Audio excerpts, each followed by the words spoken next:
everything you're working toward right now?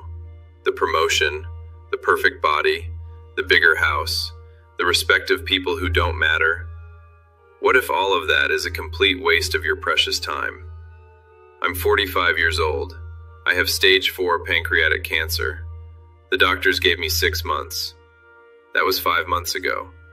I have maybe 4 weeks left, probably less. And in the time I have decades of mistakes, wasted time and suffering that I can't get back. This isn't going to be some sad, inspirational, live each day like it's your last bullshit. This is me, angry at myself for how I lived, desperate to make sure you don't do what I did. Because here's what nobody tells you. You don't get a warning. You don't get time to prepare. One day you're fine, and the next day a doctor is telling you that you're going to die. Suddenly doesn't matter at all. I was a corporate lawyer, made partner at 38, 6-figure salary, corner office. I worked 70-hour weeks for 20 years, missed my daughter's school plays because I had depositions, missed anniversaries because I had trials.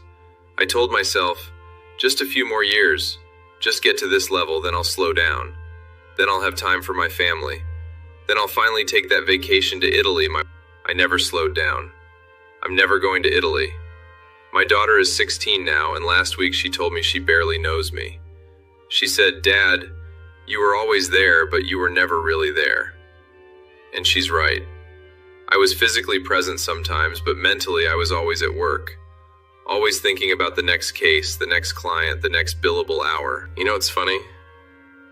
2 weeks after my diagnosis, I got they were making me senior partner. The thing I'd sacrificed 20 years for. The thing I told myself would make it all worth it. And when I read that email, I felt nothing. Actually, that's not true. I felt rage. Pure rage.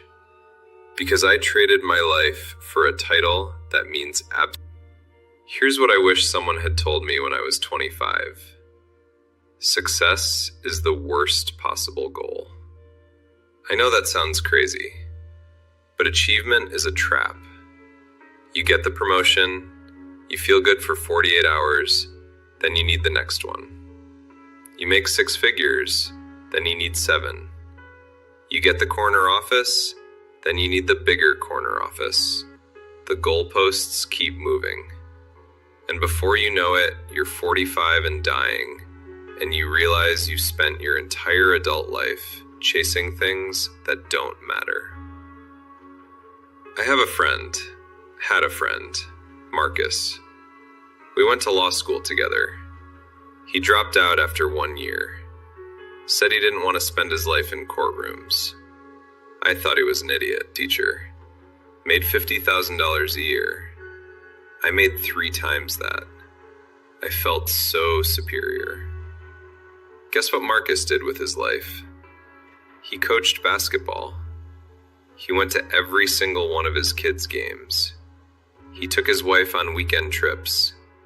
He volunteered at a soup kitchen every Sunday. He read books. He learned guitar at 5. I worked. Last month, Marcus came to visit me in the hospital. And I looked at him and I realized he's the successful one, not me. Because he actually lived his life.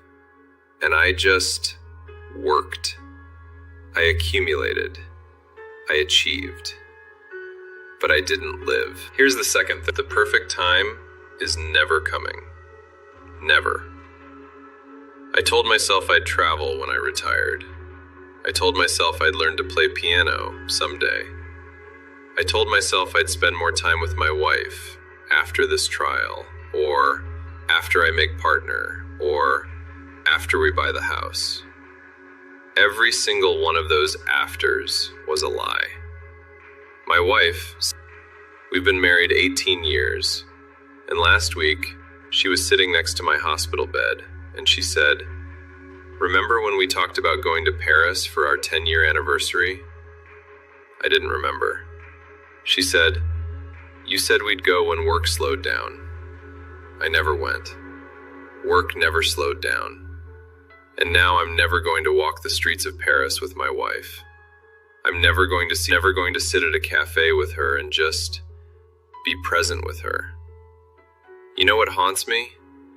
It's not the big moments I missed. It's the small ones.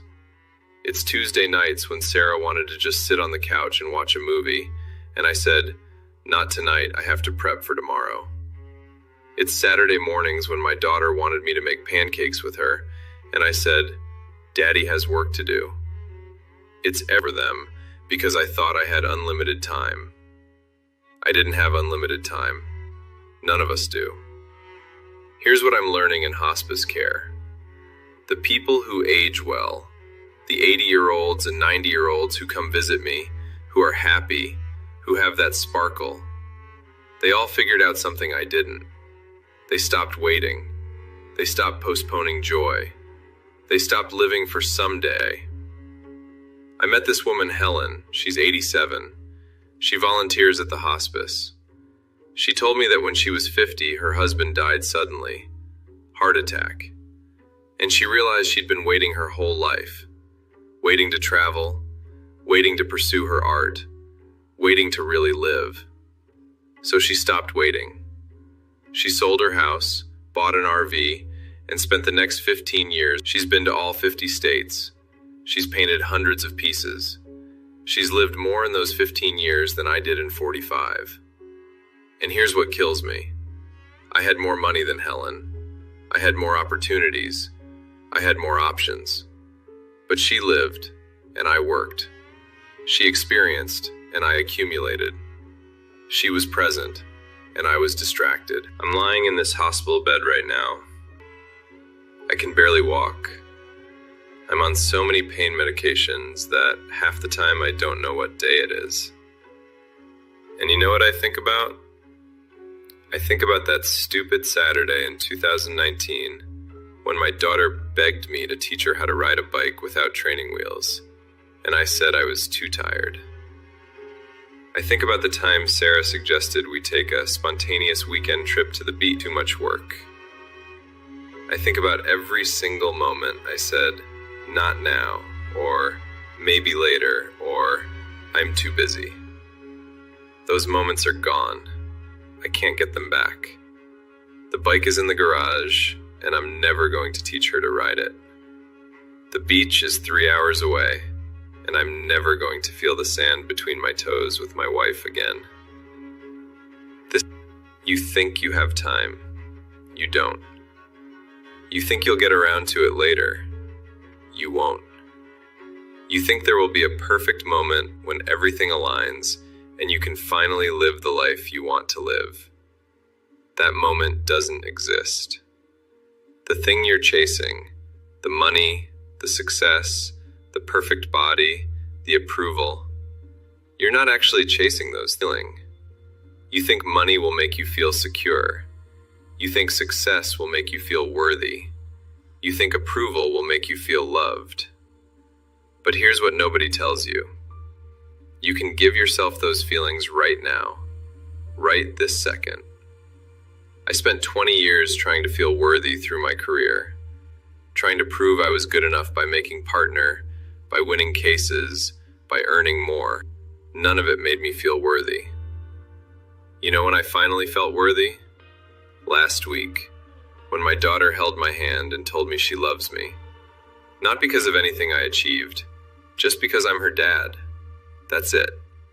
That's the feeling I was chasing for 20 years. And I could have had it any Tuesday night if I just put down my laptop and spent time with her. I have a bucket list that I'm never going to complete. Visit Japan. Read the classics. Start that novel I always talked about. Hike the Appalachian Trail. Learn to sail. None of it is happening. The list sits on my bedside table, and every time I look at it, it's a reminder of everything I postponed. Everything I thought I'd have time for later. But here's what I want you to understand. The problem is the word someday. The problem is thinking you'll do it after you achieve this other thing first. The problem is not understanding that life is happening right now, And every day you postpone is a day you're never getting back. My daughter turns 17 in 2 weeks. I'm probably not going to be here for her birthday. I'm definitely not going to walk her down the aisle at her wedding. I'm not going to meet my grandchildren, looking toward retirement, grandkids, finally having time. They're not coming. They were never guaranteed. I just assumed they were. Last night, Sarah asked me, if you could go back and change one thing, what would it be? And I told her the truth. I wouldn't change one thing. I would change everything. I would work less. I would be present more. I would say no to clients and yes to my faves. I would learn the guitar. I would sit on the couch and watch stupid movies. I would make the pancakes. I would teach her to ride the bike. I would go to Paris. I would live. But I can't go back. The only thing I can do now is tell you, don't wait. Don't postpone. Don't sacrifice your life for things that don't matter. Because when you're lying in a hospital bed with a month left, you're not going to care about your salary. You're not going to care about how much you weighed or what people thought of you. You're going to care about the moments. The ordinary, unglamorous, beautiful moments you had with people you love.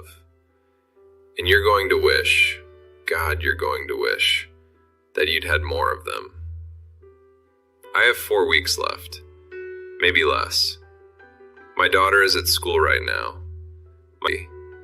And I'm lying here, thinking about all the time I wasted, all the moments I missed, all the things I said later, too.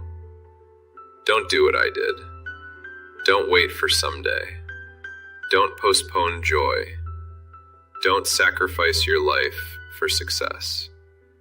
Because success without life is just emptiness. Achievement without presence, low. And money without moments is just numbers.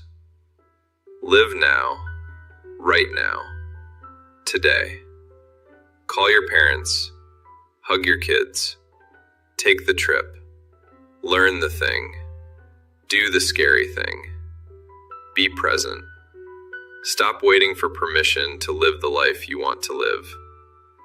I'm out of time. Not yet. So what are you going to do with yours?